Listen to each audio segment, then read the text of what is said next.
Parenting question here.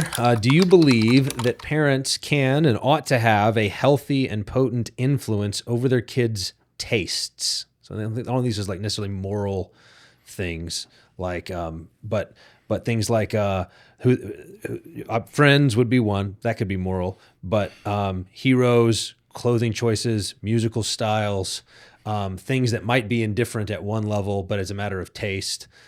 Should parents seek to influence those? Are there good ways to do that? Are there bad ways that can be attempted? So I think that families, when things are running the way they ought to run, families are the conduits of culture. Okay. Okay. And there's such a thing as cultural heirlooms. And by definition, heirlooms are things that you hand down. Mm-hmm. And I'll take furniture heirloom as as the metaphor for this. Mm-hmm. Here's a cabinet that your great grandfather made, mm-hmm. and you inherited it, and you're going to hand it down to you, and you teach your kids to value this, okay. Right? When I first started talking about this, and the example is outdated, but. And to my grandson, Willie, I bequeath all my Spice Girls CDs. Okay. And now watchers say, who are the Spice Girls? Yeah, right. What's the CD? Yeah, right. Okay. Which shows how evanescent, how ephemeral this sort of thing is. Uh-huh. And so I think that there ought to be some sort of transmitted cultural value in a family, and the center of it is going to be how they worship together. Okay. That's going to be the center of gravity. Their worship music, the liturgy, the sermons they hear. But then that's going to leak out and spread into other things. So yes, I do believe that there's obviously room for differences of taste. But I think that something's gone wrong if one kid is into Bach and the other is into thrash or metal, mm-hmm. and nobody knows how this happened. Mm-hmm. Well, the way it happened was there was an inadequate amount of dinner table conversation about why do we like this? So if kids will pop off, I really like this mm-hmm. stupid movie 3, mm-hmm. Well, instead of saying shut up and we're not going to. Instead of shutting it down, draw it out. Why? How come? You're allowed to like it, but you're not allowed to like it without knowing why. Okay. Right. Okay. And so this is something I did when my kids were in junior high, maybe just entering high school, and this is how long ago that was. MTV was just coming out. It was a brand new thing. And MTV was so old then that they used to play music videos. Don't know. I don't know what they're doing now. I don't know if they exist now. But at the time, it was a hot new thing, and there were music videos. And so what I would do is I'd turn it on, sit down with my kids. We'd watch a music video. I'd turn it off, and then talk with my kids. I said, "What was that? What was that band talking about? What worldview were they coming from? Were they hedonists? Were they nihilists? Were they what was going on there? Okay. What was that?" And so the issue was not, we're Christians, we can't engage with it. No, my standard for the kids was you can't engage with it thoughtlessly. Okay.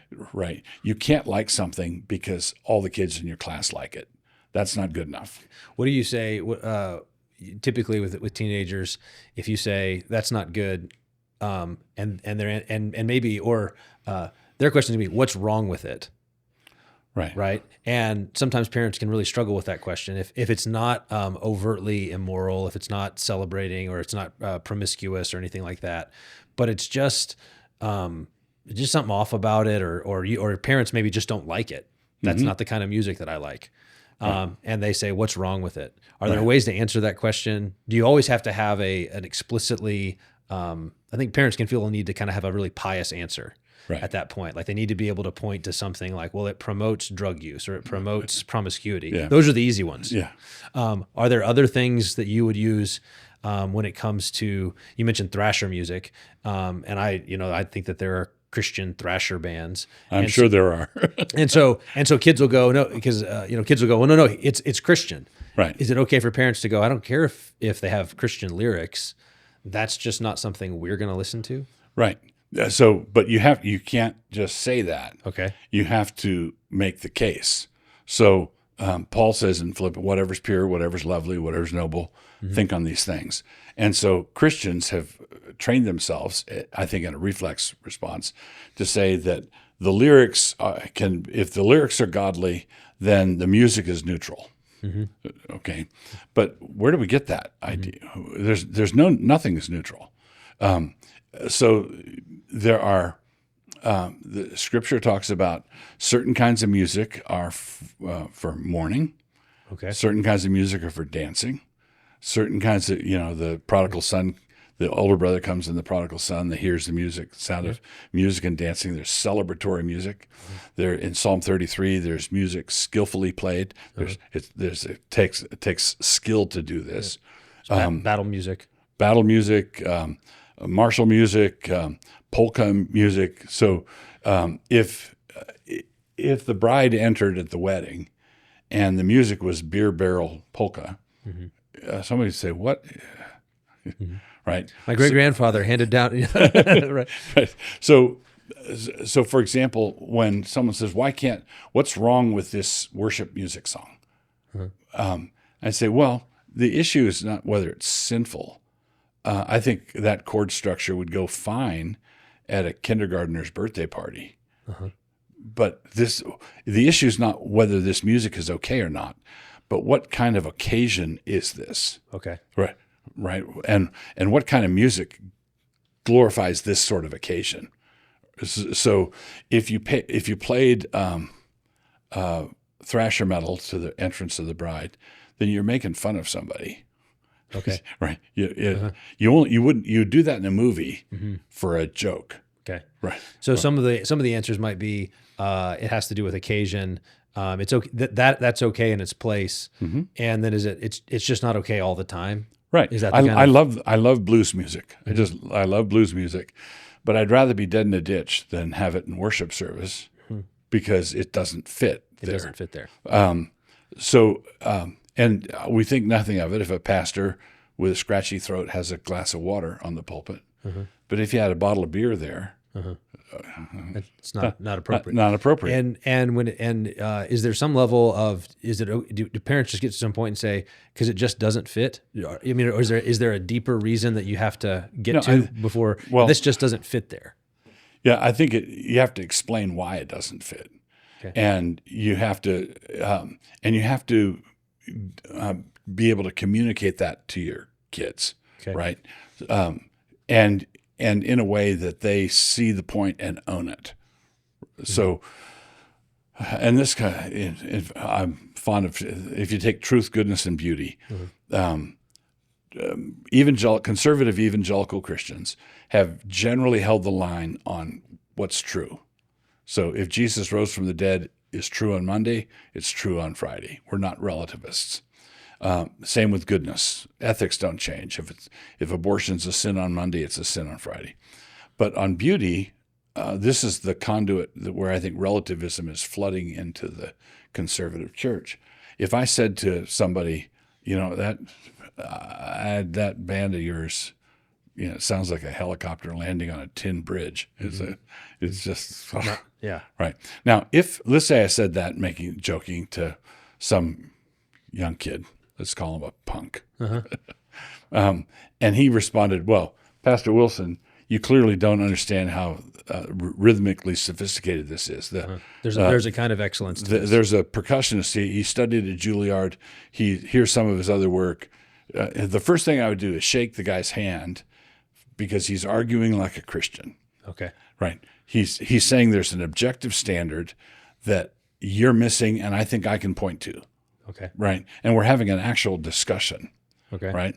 But that's 99 times out of 100. That's not what you're going to get. Right. You're going to get, well, who's to say? Who's to say what good music is? And I'd say that is the voice of the devil. Okay. God says. God, and how do we know what God thinks? Well, He wrote a book, and we can study the study of aesthetics, extracting an aesthetic principles from Scripture is hard, but it's not impossible. And the reason it's so beyond our reach is we've neglected it. Okay. Right? We've studied dogma, we've studied the truth, we've studied ethics, but we've not studied beauty and the aesthetic values of Scripture, things like balance and simplicity and unity in unity and diversity together, skill levels, and so on. So, what about maybe last application here on something like clothing? So there's the obvious kind of places where you're going to try to shape your kids' tastes when it comes to clothing. So no immodesty. It seems like that's actually one where you can talk about propriety. Well, those are church clothes. Yeah. Those are dress-up clothes. That's playtime clothes. And so we have clothes for different purposes. And so no, you can't wear your tattered old T-shirt to go to a Sabbath dinner or something like that. But when it comes to things like when it comes to clothing, where parents just want to say it's like a uniform. Like your clothes are telling the world something about who your people are and who you are. Yes. And I don't want you telling the world that that's who you are and that's who your people are. Right. And if they said, but so and so wears these kind of clothes, and are you saying that they're in sin? This group of people wears this kind of clothes. Can they do it? And is it okay to say, well, yeah, they can do it? Yeah. That's their people. That's not your people. Right. Is that a sufficient reason to say our people dress like this? Why does he have to wear the brown suit? Well, because he works for UPS. Okay. Right. This guy works for McDonald's. He's wearing a different uniform. So Scripture is full of references to clothing. Bring out the best garment, the prodigal son. The guy's cast out of the wedding feast because he doesn't have a wedding garment on. So we all know what our best clothes are, but the tux is not what you wear to change the oil in your car. Again, it's an occasion. Right. If somebody did it, it'd be a joke. It'd be a joke. And you could dress up to the nines. A kid could dress up, a girl in her prom dress, and wear it to Christian school and get sent to the office for wearing her best clothes, right? Because it wasn't suitable for that occasion. And a lot of this is sort of common sense stuff. Back in the 100 years ago, people would dress for comfort, but it was the comfort of others. And today we dress for comfort, but it's to suit ourselves.